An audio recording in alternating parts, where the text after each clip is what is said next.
Iran ने कल TV channel पे दिखाया है कि एक अंडरग्राउंड मिसाइल स्टोरेज फैसिलिटी का उद्घाटन किया गया है, जिसमें कई मिसाइलें रखी हुई दिखाई गई हैं। ऐसा टीवी चैनल में देखा गया है। मिसाइल के गार्ड्स, रिवोल्यूशनरी गार्ड्स कमांडर जो कि जनरल हुसैन सलामी है, उनका कहना है कि ईरान के पास इस तरह की क्रूज़ और बैलिस्टिक मिसाइलों का जखीरा है। अब जखीरे में कितनी हो सकती हैं, हज़ारों हो सकती हैं, कई सौ हो सकती हैं, ये पता नहीं है, लेकिन ये कहना है कि मेरे पास, ईरान के पास बैलिस्टिक और क्रूज मिसाइल का जखीरा है। और एक ये जो नया स्टोरेज फैसिलिटी बना है मिसाइल का, ये गुमनाम जगह पर है जिसकी कोई जानकारी वर्ल्ड को नहीं है, क्योंकि ईरान जो भी काम कर रहा है वो क्लैंडस्टाइन तरीके से कर रहा है, क्योंकि वो किसी ट्रीटी में पार्टिसिपेट नहीं करता और ना ही किसी चीज़ को बताता है।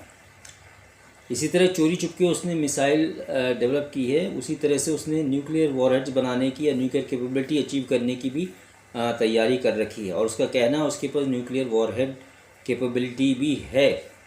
और जनरल सलामी के अनुसार ये जो मिसाइल उसके पास हैं, उसकी रेंज 2000 किलोमीटर के बराबर है, जिसकी जद में या उसकी रेंज में इज़राइल और मिडल ईस्ट के बाकी देश भी आ जाते हैं। इसलिए ईरान ये दम भर रहा है कि मेरे पास या उनके पास इतनी मिसाइलें हैं कि वो इज़राइल और मिडल ईस्ट कंट्रियों के साथ साथ अमेरिका से भी लोहा ले सकता है।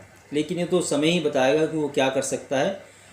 लेकिन एक बात तो है कि चुपचाप ये मिसाइल डेवलप कर रहा है, बनाया जा रहा है। हालांकि ट्रंप एडमिनिस्ट्रेशन ने इसके ऊपर काफ़ी रिस्ट्रिक्शन लगाए थे, लेकिन उसका कोई फ़ायदा नहीं हुआ, क्योंकि चुपचाप ये डेवलपमेंट करता रहा है।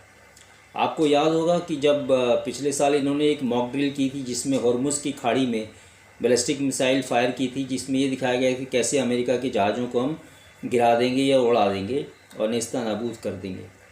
इसी तरह 1980 के दशक में जब ईरान इराक वॉर हुआ था, तो उसमें भी दोनों देशों में भयंकर मिसाइल फायर एक दूसरे के ऊपर किए थे और काफ़ी जो है डिस्ट्रक्शन एक दूसरे देश में कॉज किया था। तो ये हो सकता है इसके पास मिसाइलें हों जिसकी वो हिम्मत दिखा रहा है, लेकिन ये कहना सही नहीं होगा कि वो एक साथ अमेरिका और इज़राइल का मुकाबला कर सकता है। मुकाबला करने के लिए जो शक्ति अमेरिका और इज़राइल के पास है मिलकर, वो इतनी ज़्यादा हो जाती है कि ईरान जैसे छोटे देश के लिए ये संभव नहीं है कि वो मुकाबला कर पाए। हाँ, ये एक फैसिलिटी है कि स्टोरेज फैसिलिटी उसने बनाई है कि उसकी जो मिसाइल्स हैं, ख़ासकर जो केमिकल प्रोपेलेंट से फायर होती हैं या चलती है, उनको बचाया जा सके अंडरग्राउंड फैसिलिटी में। क्योंकि अगर मिसाइल ऊपर रहती हैं सरफेस के ऊपर और वो लिक्विड